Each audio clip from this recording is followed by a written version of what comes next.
Alhamdulillah, seperti yang kami sampaikan dalam press release, jadi PP terkait pengupahan itu sudah keluar, sudah terbit, dan sebagaimana teman-teman juga tahu bahwa proses penyusunan PP ini telah melalui proses yang cukup panjang, kajian, kemudian kita mendengar aspirasi dari berbagai pihak, dari serikat pekerja, serikat buruh, dari para pengusaha, dan kita juga melakukan kajian akademik, terutama salah satu poin yang penting itu adalah terkait dengan KHL ya, bagaimana menghitung, mengestimasi kebutuhan hidup layak, dan alhamdulillah tahun ini kita sudah keluar dengan sebuah publikasi terkait dengan KHL.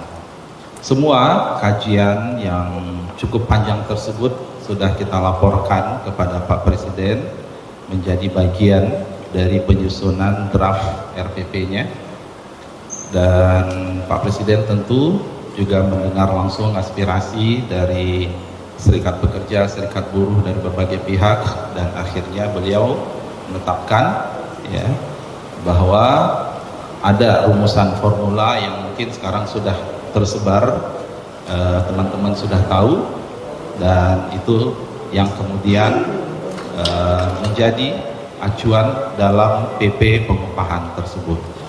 Pada PP tersebut juga mencantumkan terkait dengan upah minimum sektoral ya, baik provinsi, kota, kabupaten.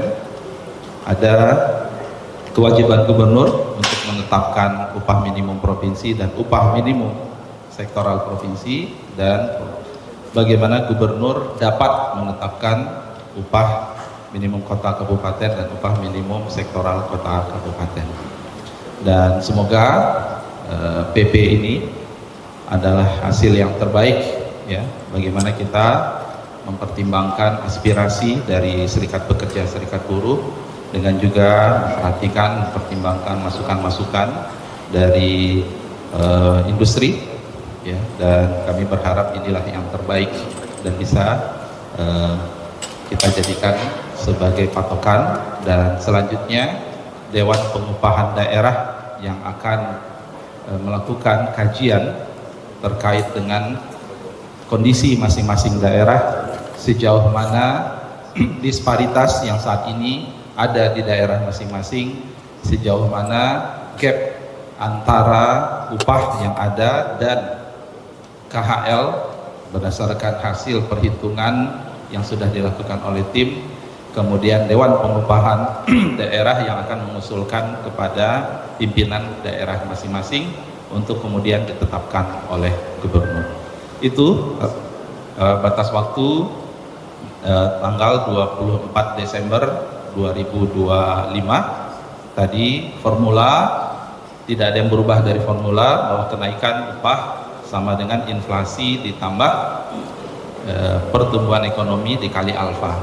Alfa inilah yang diputuskan oleh Pak Presiden, nilainya 0,5 sampai 0,9 ya. Dan alfa kita maknai sebagai kontribusi tenaga kerja terhadap pertumbuhan ekonomi dan instrumen bagi daerah untuk melakukan adjustment ketika disparitas atau gap dengan upah yang ada saat ini, apakah terlalu rendah atau terlalu tinggi ya. Dan juga jangan lupa bahwa PP tersebut ya, sudah mempertimbangkan atau menggambarkan komitmen pemerintah dalam menindaklanjuti hasil keputusan MK. Yang pertama bahwa alfanya diperluas, jadi teman-teman bisa bayangkan sebelumnya alfanya 0,1 sampai 0,3, kemudian Presiden menetapkan 0,5 sampai 0,9. Kemudian yang kedua, memberikan kewenangan kepada Dewan Pengupahan Daerah untuk ya aktif memberikan rekomendasi, karena mereka lah yang paling tahu kondisi daerahnya masing-masing gitu ya, dan ada pertimbangan terkait dengan KHL. Demikian.